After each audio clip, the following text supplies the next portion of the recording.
예, 오늘 하나님의 말씀 창세기 21장 33절의 말씀입니다. 창세기 21장 33절 한 절 말씀입니다. 이 말씀을 같이 한 목소리로 읽도록 하겠습니다. 아브라함은 부엘세바에 에셀 나무를 심고 거기서 영원하신 여호와의 이름을 불렀으며. 아멘. 아멘. 네, 할렐루야. 네, 오늘 에셀 나무를 심자. 하나님의 말씀 속에서 큰 은혜가 임하시기를 축복합니다. 아브라함이 하나님 앞에 부름을 받았을 때가 75살이었습니다. 적지 않은 나이였는데 느글막하게 하나님의 부름을 받았는데 참 그는 믿음으로 아름다운 출발을 합니다. 그런데 경제적인 사정은 별로 좋지 않았어요. 그러다 보니까 가나안 땅에 가긴 갔는데 가서 정착을 잘 하지 못하고 또 가뭄도 들고 그다음 애굽 땅으로도 갔다가 여기도 갔다가 저기도 갔다가 블레셋 지역으로도 갔다가 막 이렇게 떠돌이 생활을 하면서 참 어떻게 보게 되면 그냥 그 보따리 지고 다니는 그런 모습으로 초라한 그런 그 모습이었습니다. 사람이 이렇게 사는 게 궁색하다 보게 되면 신앙생활 하기가 쉽지 않은데 그럼에도 아브라함은 참 하나님의 말씀을 더욱더 열심히 붙들었습니다. 아마도 왜 아브라함이 믿음의 조상이 됐을까? 물론 하나님께서 그를 세워주셨기 때문에 믿음의 조상이 됐지만은 그래도 여전히 아브라함에게는 뭔가 아름다운 끈이 있었기 때문에 그 믿음의 싹을 하나님께서 보시고 싹을 잘 키워주신 것을 볼 수 있습니다. 참 요즘 이 코로나 때문에 이렇게 참 뉴스에 보게 되면 안타까운 얘기들이 참 많이 나오고 있죠. 얼마 전에 부산의 어느 한 간호원이 정말 큰 뭐라 그러나요? 안타까운 그런 그 일이 있은 적이 있었죠.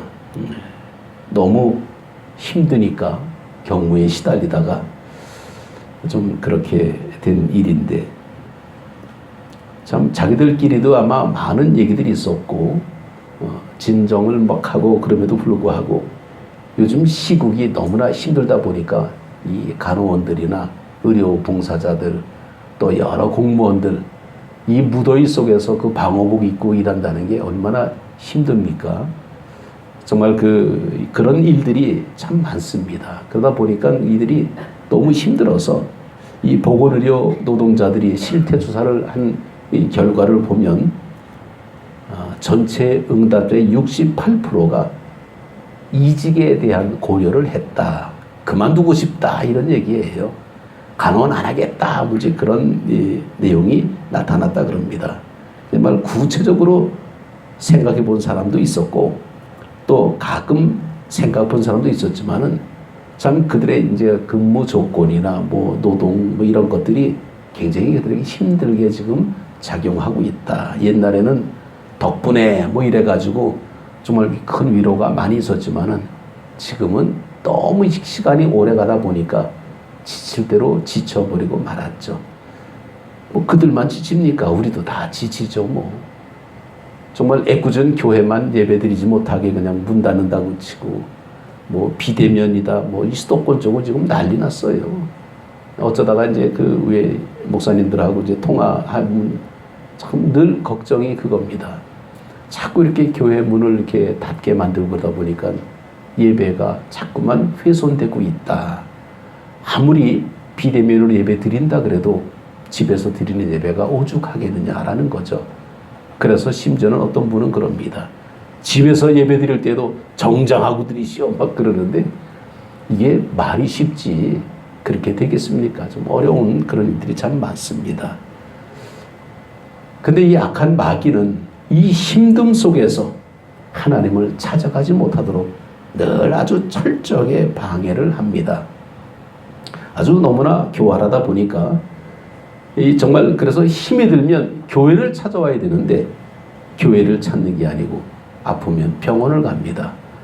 예전에는 아프면 목회자를 먼저 불러서 기도해 달라는 얘기가 참 일반적인 모습이었어요. 그래서 참 어떨 때는 힘들긴 하지만은 그래도 기쁜 모습으로 가서 기도하고 또 병도 치유받고 그런 경험들이 많은데 지금은 그것보다는 의료시설이 너무나 잘 돼 있다 보니까 병원을 먼저 찾게 됩니다. 그리고 사람을 먼저 찾고요. 또 혼자 우울하게 지내다가 공황장애, 우울증, 여러 가지 어떤 병들이 생기게 됩니다. 본의 아니게 막 술을 가까이 하고 심지어는 마약도 하고 정말 모든 사람들이 힘들 때 가는 길이라 그러는데 또 어떻게 보면 정상적처럼 보이지만은 그러나 믿는 사람들은 다르다라는 것을 볼 수 있습니다. 이 믿음이라는 것 자체가 평소에는 잘 안 나타나다가 어떤 일이 벌어지게 되면 이게 나타나게 됩니다. 오래 교회를 다녔어도 힘든 상황 앞에서 좌절하는 경우를 가끔은 볼 수 있습니다. 그래서 우리는 그때 믿음을 사용해야 되는데 정말 그게 잘 안 되다 보니까 옆에 있는 사람까지도 힘들게 만듭니다. 그럼 믿음이 뭘까? 우리가 무기를 가지고 있으면요, 우리가 다 이길 것 같죠. 무기도 잘 관리가 돼야 이긴다는 겁니다. 무기만 있으면 뭐합니까? 칼이 있으면 뭐합니까? 녹이 슬어 있으면 쓸 수도 없다는 겁니다. 우리는 하나님께서 믿음이라는 영적 무기를 주셨는데 이 무기만 간직만 하고 있어 쓸 줄을 몰라요. 그럼 아무 소용이 없습니다. 정말 힘든 상황 앞에서 왜 아브라함이 왜 이런 상황이 벌어질 때에 그는 힘들지 않겠습니까? 똑같은 힘든 여건입니다. 오죽하면 하나님께서 아브라함을 부르셔도 돼. 내가 네게 약속한 땅으로 가라. 그래서 갔습니다. 사실은요. 아브라함이 가나안 땅에 갔어요. 갔으면 끝 해야 되는데 또 떠났어요. 떠돌이 생활을 하게 됐다라는 겁니다. 왜 그랬을까요? 가뭄이 들고 또 이것저것 살기가 어려운 땅이 사실은 가나안 땅이에요. 모래 사막이고요. 광야 같은 곳이 가나안입니다. 거기서 어떻게 살라고? 아브라함이 아무리 생각해봐도 이거 살 수가 없어. 그래서 애굽 땅으로 갑니다. 애굽은 그만해도 나일강이 있어가지고 거기는 그래도 먹을 게 있습니다. 또 한 곳에 오래 있을 수가 없으니까 또 이것저것 가다 보니까 지중해 쪽으로 올라가다 보는데 오늘 내가 바로 거기입니다. 네게부 땅 가데스와 술 사이 그랄이라는 곳으로 가서 거기서 잠시 정착하는 곳입니다. 이 그랄 땅에 들어갈 때에 또 어떤 일이 있었냐면 이 그랄에 있는 사람들은 하나님을 모르는 사람이 되다 보니까 이거 정말 아브라함이 하나님에 대한 어떤 그런 모습을 드러내봐야 아무 소용이 없습니다. 그래서 그냥 아무 소리 못하고 살다 보니까 그랄의 왕인 아비멜렉이 이렇게 보니까 사라가 너무나 예뻐. 그래서 저 사람 누구냐? 그랬더니 아브라함이 누이입니다. 자기 누이 동생이라 그러고. 그러니까 이 아비멜렉이 네 누이야? 참 이쁘구나. 그리고 사라를 이제 데리고 갑니다. 그랬더니 하나님께서 그날 밤에 나타나갖고 이 여자 건드리면 너 죽는다 그랬습니다. 아브라함을 불러서 너 기도받아라. 그렇지 않으면 너 다 죽는다. 아비멜렉이 기가 막히죠. 혼이 빠졌습니다. 그래갖고 아브라함을 불러서 도대체 이게 무슨 일이냐? 너 나한테 이 사라가 네 동생이라 그러지 않았느냐? 그랬더니 아브라함이 뭐라 그럽니까? 사실은 이쪽 사람들이 하나님을 두려워하지 않아서 자기가 해코지 당할까봐 그래서 누이라 그랬습니다. 라고 얘기하는 거예요. 물론 이복 동생이란 건 맞지만은 그러나 엄연히 부부였죠. 근데 왜 부부인데도 불구하고 누이라 그랬을까? 그때 그 지역 사회는요. 그만큼 성에 문란이 있었다라는 겁니다. 오늘 시대도 마찬가지잖아요. 그러다 보니까 아브라함이 이제 그런 상황 속에서 이 그랄 땅에서 겨우겨우 떠돌이 같이 사는 겁니다. 오늘날 우리를 보게 되면 다문화 사람이 우리나라 와가지고 정착하는 것처럼 아브라함도 그렇게 사는 거예요. 여기가 블레셋 땅입니다. 사실은요. 블레셋 땅에 살다 보니까 블레셋 사람이 뭐합니까? 텃세 부리잖아요. 그들이 갑이고 아브라함은 을입니다. 힘든 상황 속에서 정말 이 아브라함이 살아가는 모습을 보게 되면 기가 막힌 이제 모습이 나오는데, 시편 73편 28절 보면 하나님께 가까이 함이 내게 복이라.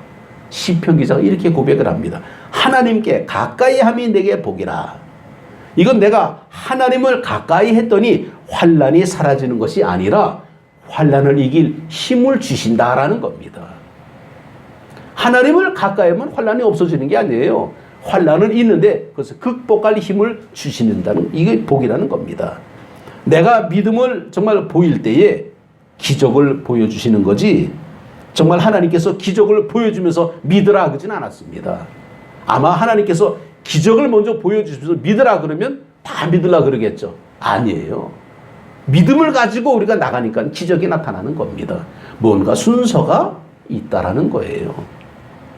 어쩌면 아브라함은 땅 한 평도 없는 떠돌이입니다. 근데 그런 사람이 그랄 땅에 가가지고 비리 붙어서 전세인지 월세인지 그냥 대충 사는 겁니다. 그런데 재밌게도요, 애들은 놀랍거나 무섭거나 그러면 엄마 품을 파고듭니다. 이게 애들이에요. 힘들고 어려울 때 하나님 품에 파고 들어가야 됩니다. 근데 우리는 안 파고 들어가잖아. 내가 뭐 한잔 해보려고, 내가 해결해 보려고. 그런데 그게 얼마나 참 어리석은 일인가라는 거죠.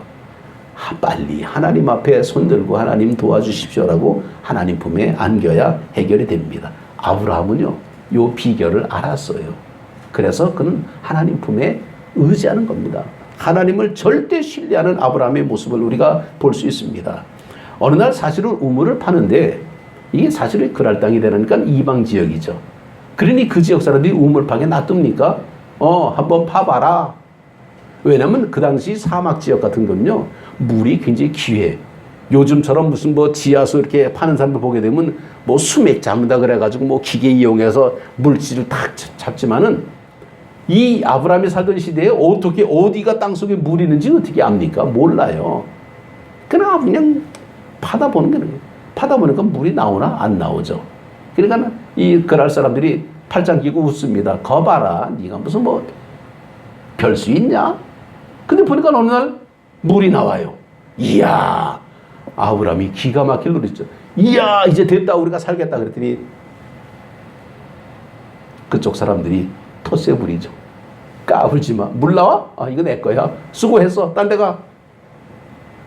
뺏어버리는 겁니다. 그러면 아브라함 어떻게 하겠어? 뺏겨야죠. 힘이 없는데, 을인데.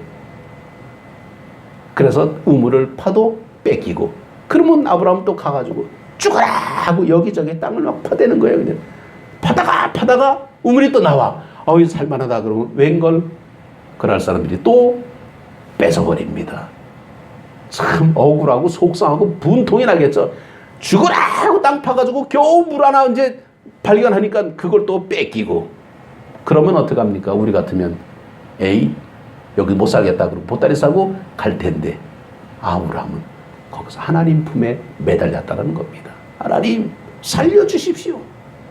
무한 신뢰. 이게 참 표현의 모습이 그런데, 하나님 전적으로 하나님 앞에 의지하다 보니까 하나 뺏기면 두 개가 터지고, 두 개 뺏기면 네 개가 터지고 상황이 됩니까?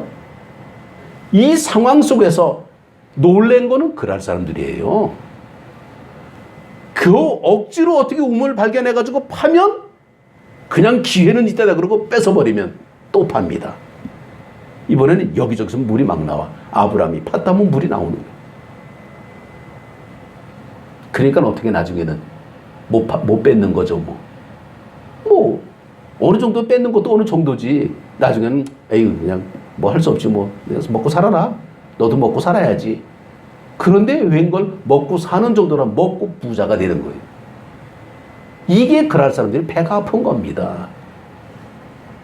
놀랍게도 하나님의 은혜, 하나님의 사랑을 포기하지 않고 정말 열심히 살았습니다. 인간의 한계를 느끼면서 점점 하나님 앞에 의지하면서 믿음으로 우물을 파고 거기서 물이 나오면 그걸 가지고 먹고 살고 농사도 짓고 이제는 막 어느 정도 쓸만하니까 놀란 것은 이제 이 그랄 왕 아비멜렉이 이 보니까 이게 보통 사람 아니거든요. 근데 결정적인 한순간에 벌어지게 됩니다. 그게 뭐냐면 사라가 아들을 낳는 거예요.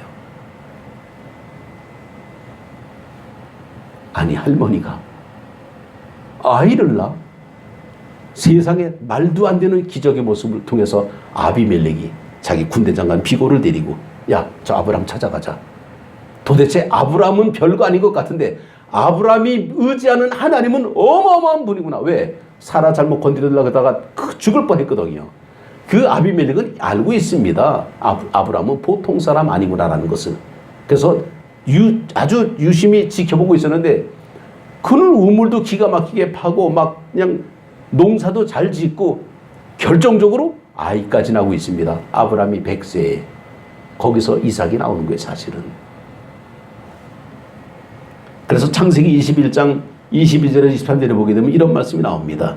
그때의 아비멜렉과 그 군대 장관 비골이 아브람에게 말하여 이르되 네가 무슨 일을 하든지 하나님이 너와 함께 계시도다.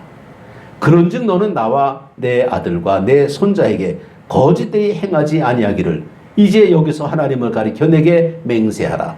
내가 네게 후대한 대로 너도 나와 네가 머무는 이 땅에서 행하여 보리라 하고 말씀합니다.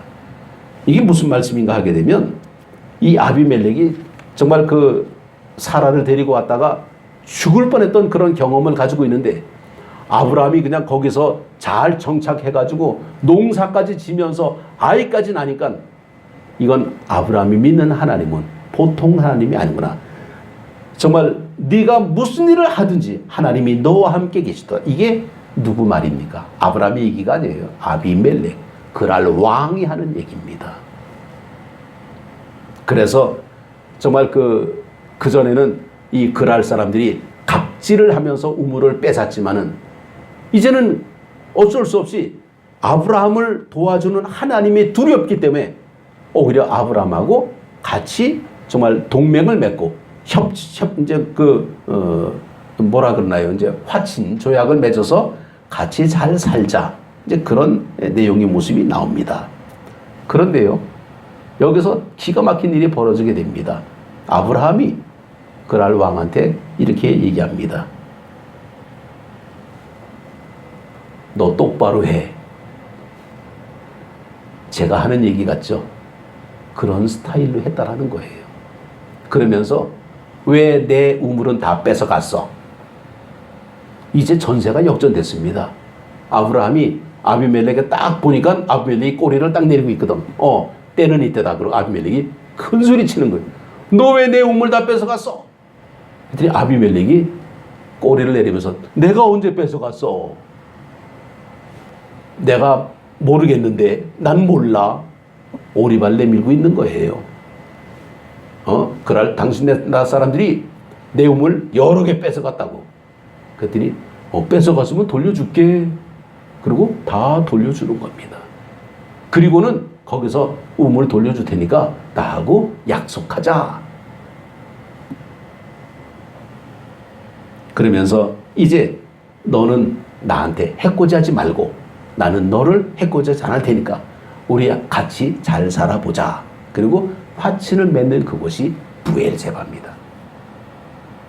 그 브엘세바가 맹세의 우물이라는 뜻이에요. 우물을 두고 맹세를 하는데 놀랍게도 이 브엘세바가 이스라엘의 땅이 돼버리는 겁니다. 이스라엘의 땅이 되는데 브엘세바는 남쪽 땅 끝을 얘기하고 있습니다. 브엘세바에서 벗어나면 이집트예요. 사실은. 이 브엘세바에서 이제 사막이 있고 사막 끝으로 가게 되면 거기는 이집트 땅이 나옵니다. 그러니까 이스라엘을 경계로 보게 되면 남쪽 끝이요. 이스라엘의 북쪽 끝은 어디냐면 단이라는 곳이죠. 단. 그래서 단과 브엘세바 이 거리가 이스라엘 전체가 되는데 이때 아브라함이 이곳을 점령하면서 이스라엘의 땅으로 완전히 사실은 뭡니까? 블레셋 땅이었거든. 여기가 블레셋 땅이 그랄 땅이에요. 여기는. 근데 이것이 이스라엘의 땅으로 바뀌어지게 되었다라는 겁니다. 눈치 보고 한숨 지고 우물 뺏길 때마다 억장이 무너지는 속상함을 당했던 아브라함인데 그래도 끝까지 하나님을 의지하고 믿음으로 버티니까 이렇게 언약의 우물, 정말 이 맹세의 우물 브엘세바를 얻게 되는 것을 우리는 볼 수 있습니다. 지금 우리가 신앙생활 할 때에 우리는 원치 않는 일들이 막 생길 수 있습니다. 나는 이리 가고 싶은데 막 방해를 받고 딴 데로 가라 그러고 나는 이걸 갖고 싶은데 누가 그냥 못 갖게 막고 그러면 그래도 우리가 하나님을 믿는 사람이 믿음으로 감당해야 되는데 근데 자꾸 반대가 생겨요. 그럴 때 우리는 하나님을 의심하게 되죠. 그러면 안 된다는 겁니다. 아브라함은 우리와 똑같은 어떤 그런 사람의 모습인데 그런 어떤 억울한 일을 당해도 하나님은 무한 신뢰하고 있었습니다. 그래도 뺏기면 또 우물을 파고 이걸 누가 봅니까? 이삭이 흉내내잖아요. 나중에 이삭이 가는 곳마다 땅 파는 무슨 땅 파는 기술을 전수받았나? 하나님께서 도와주시기 때문에 사막에서 물이 나오는 거지 이거는 그런 스킬을 전수받은 건 아니라는 것을 우리는 믿음을 통해서 볼 수 있습니다. 정말 이렇게 아브라함이 정말 자기 소유의 땅 한 평 없던 아브라함이 이제 브엘세바 그 지역을 자기 땅을 얻게 되었다라는 것. 이건 놀라운 어떤 그런 역사의 모습입니다. 힘든 세월을 말씀을 의지하다 보니까 하나님께서 정말 그런 놀라운 축복을 준 겁니다. 우리는 그래서 시편 119편 71절을 보게 되면 고난당한 것이 내게 유익이라 이로 말미암아 내가 주의 율례들을 배우게 되었나이다 라고 고백합니다. 고난이 우리를 망가뜨릴 수 있습니다. 우리는 여기에서 패배할 수 있습니다. 그런데 하나님의 사람은 거기서 율례를 배우게 된다는 겁니다. 은혜를 배우게 된다는 겁니다. 공짜가 없어요. 비싼 교훈을 받는 겁니다. 또 베드로전서 2장 19절에 보게 되면 부당하게 고난을 받아도 하나님을 생각함으로 슬픔을 참으면 이는 아름다우니라. 하나님께서 다 지켜보고 계시다라는 겁니다. 이거는 하나님에 대한 어떤 은혜를 우리가 보고 있는 거지 우리가 하나님은 아니잖아요. 내가 하나님이라면 내가 사랑하는 자녀가 억울한 일을 당하면 가만히 있겠습니까? 하나님은 다 지켜보고 계시다. 그때는 우리는 모를 뿐이지. 우리는 조바심이 나가지고 빨리 이렇게 생각하지만 하나님은 때로는 기다려 할 수도 있거든요. 그래서 갈라디아서 6장 9절에도 우리가 선을 행하되 낙심하지 말지니 포기하지 아니하면 때가 이름에 거두리라. 이스라엘 사람들에게 절기를 주신 이유는요. 이게 전부 농사에 관계되는 절기입니다. 6월절. 이게 정말 이게 뭐라 그러나요? 미리 처음 이제 추수돼 가지고 이제 싹을 틔면서 추수하는 이제 그런 절기. 정말 이 초실절, 오순절 이런 게 다 농사에 관계되는 장막절 이것도 초막절 이 초막절이 장막절인데 이것도 역시 곡식을 다 저장하는 이제 그런 모습 속에서 우리식으로 말하면 추수감사절 다 곡식과 관계되는 건데 이스라엘 사람들이 무슨 농사에 무슨 대가입니까? 농사를 짓는 어떤 그런 모습은 가나안에서는 바알입니다. 바알이 농사예요. 그래서 바알을 믿는 이 모습들은 농사가 잘 되는 비가 내리는 비의 신이 바알이거든. 풍요로운 어떤 그런 것을 일으키는 것은 아세라예요. 그래서 바알과 아세라가 정말 이 우상의 부부 같은 어떤 그런 역할을 하는데 이 가나안 사람들은 다 그렇게 알고 있는데 하나님께서 그 모든 상황을 다 물리쳐버리고 하나님이 비를 내리고 하나님이 곡식을 자라게 하시고 하나님이 다 우리에게 복을 주시는 거다라고 바꿔버리는 겁니다. 그들의 의식을 바꿔버리는 거예요. 근데도 여전히 그들은 어디 삽니까? 가나안 땅에 살다 보니까 바알을 떠나지 못해. 우리가 정말 이 땅에 살면서 땅을 통해서 얻는 것이 많다 보니까 땅에 대한 어떤 이 미련이 너무나 많은 거예요. 근데 우리는 하늘의 사람이라는 겁니다. 땅은 우리가 살 동안에 필요한 것만 얻으면 돼. 우린 여기 집착할 필요가 없다라는 겁니다. 그리고는 아브라함은 거기에다가 에셀나무를 심습니다. 자, 그 에셀나무를 보게 되면 이제 이렇게 생긴 건데, 이게 사막 가운데에 이게 그 에셀나무가 좀 초라하죠. 요걸 조금 관리했어. 요렇게. 어마어마하게 큽니다. 근데 사실은요, 이거 확대해서 보게 되면 나무잎이 가시 같은 거예요, 사실은. 이게 열대 지방에서 나기 때문에. 그런데 놀랍게도 이 에셀나무는 이런 사막 같은 데에서 잘 자란다 그럽니다. 그리고 아주 늪지대 같은 곳에서도 잘 자라고. 왜 아브라함은 여기다가 에셀나무를 심었을까? 나 같으면 장미를 심을 텐데. 백합을 심을까요? 아니면 아예 그냥 고추나무를 심어가지고 그냥 고추나 따먹을까? 에셀나무를 심은 이유가 있습니다. 에셀을 심은 이유는 에셀이 그때 당시에 가장 이 사막에서 잘 자라다 보니까 사막 같은 곳에서는 이 에셀나무는 정말 이 나그네와 여행객에게 오아시스 같은 역할을 했다라는 거예요. 왜냐하면 이 나무에서 나온 수액이 목마른 사람에게 음료를 제공했다라는 겁니다. 그래서 에셀나무예요. 이게 정말 그런데 또 하나의 모습은 이 에셀나무는 정말 뿌리가 깊은 나무라는 거죠. 뿌리가 깊기 때문에 사막에서도 살아남을 수가 있다라는 겁니다. 장미는 이런 데서 살지를 못해요. 우리가 꽃을 심을 때에도 그 터전에 맞춰서 꽃을 심어야지, 에셀나무 심은 이유가 있다라는 거죠. 뿌리가 깊은 나무이기 때문에 사막에서도 버틸 수가 있는데, 우리는 에셀나무를 통해서 뭘 보냐면 우리는 믿음의 뿌리를 내려야 된다라는 겁니다.